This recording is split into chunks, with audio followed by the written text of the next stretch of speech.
나의 사랑하는 책 비록 헤어졌으나. 안녕하십니까.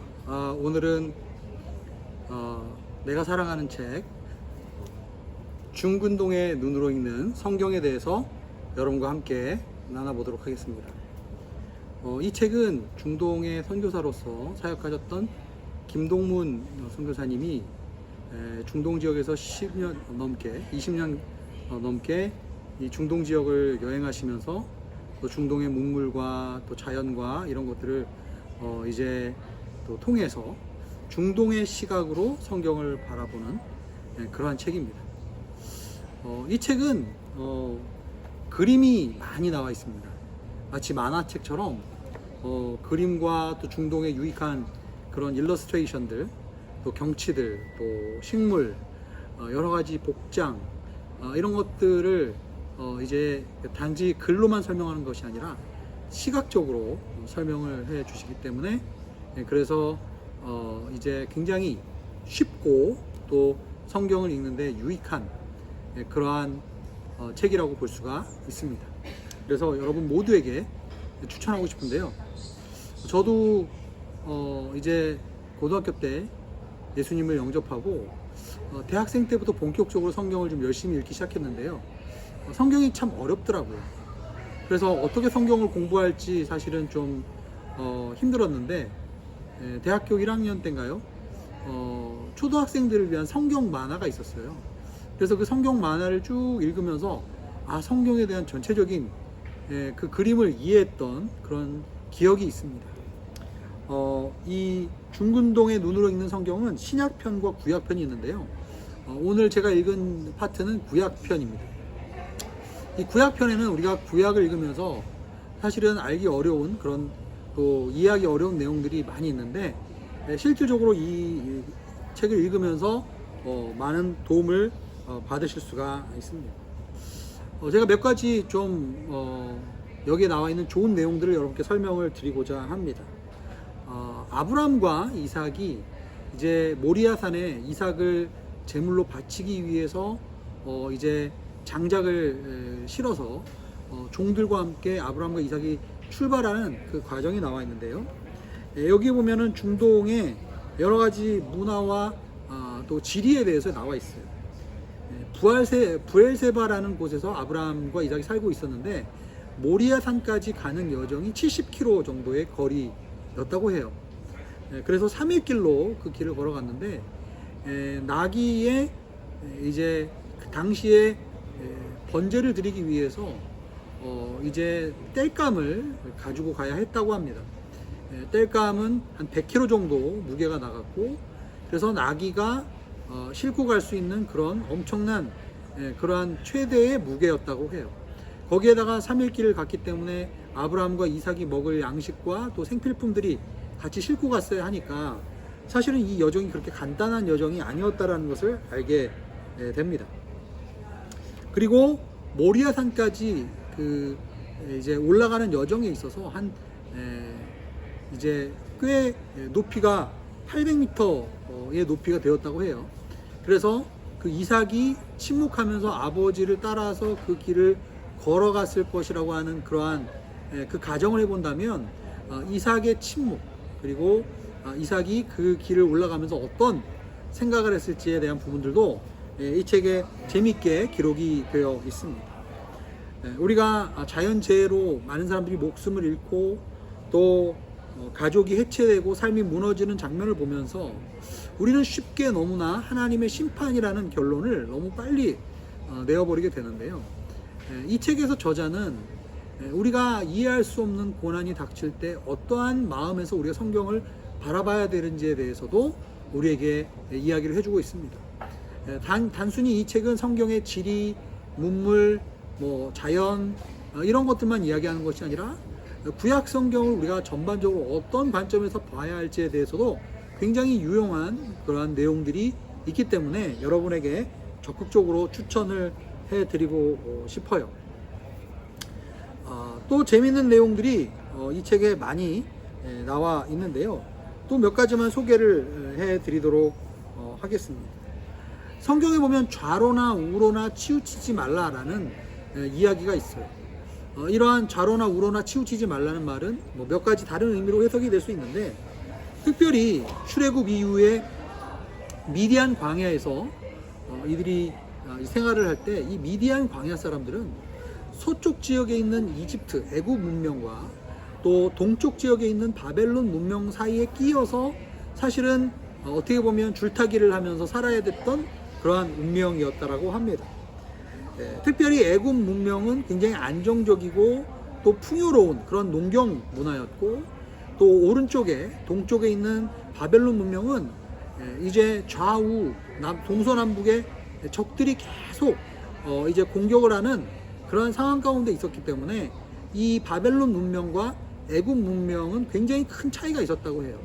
그리고 이 미디안 광야 지역, 즉 앞으로 그들이 들어가서 살게 될 이 광야와 또 팔레스타인 지역에는 여러 가지 이러한 두 그 거대한 문명 사이에서 이들이 어떻게 처신을 해야 되는지에 대한 그러한 고민이 있었다고 합니다.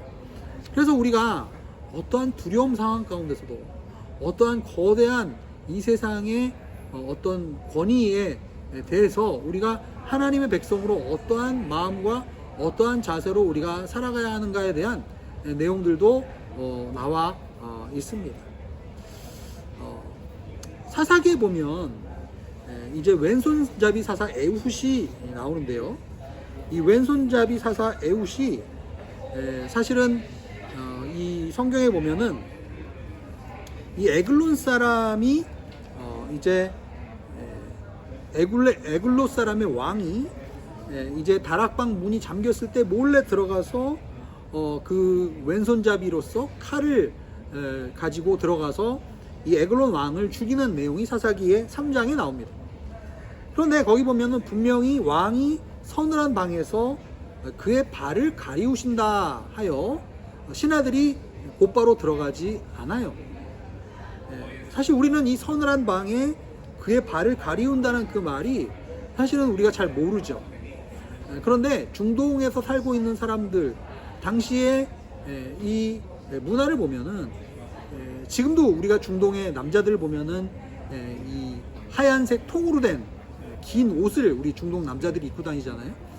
그러니까 발을 덮는다는 것은 결국은 이제 큰 일을 보기 위해서, 화장실에서 큰 일을 보기 위해서 이제 옷을 내리고, 그리고 서늘한 곳, 이 서늘한 곳이라는 것은 바람이 잘 통하는 어떻게 보면은 큰 일을 볼 수 있는, 대변을 볼 수 있는 그러한 방이었다는 거예요. 그렇기 때문에 이제 왼손잡이 사사 에훗이 들어가서 거사를 성사시킬 수 있었던 것은 주변의 신하들이 그러한 상황에서 이제 빨리 개입해서 들어갈 수 없는 그러한 상황이었다는 것을 우리에게 이야기를 해주고 있습니다.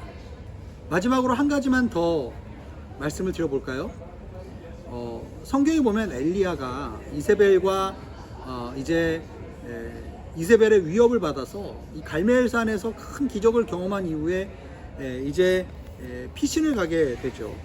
원래 엘리야는 북이스라엘 사람이었는데 남쪽의 부엘세바까지 이르르고, 그리고 그 부엘세바를 넘어서서 네게부 광야에까지 이제 도망을 가게 되는데, 거기에서 엘리야는 로뎀나무 밑에서 죽기를 청하는 내용이 나와 있습니다.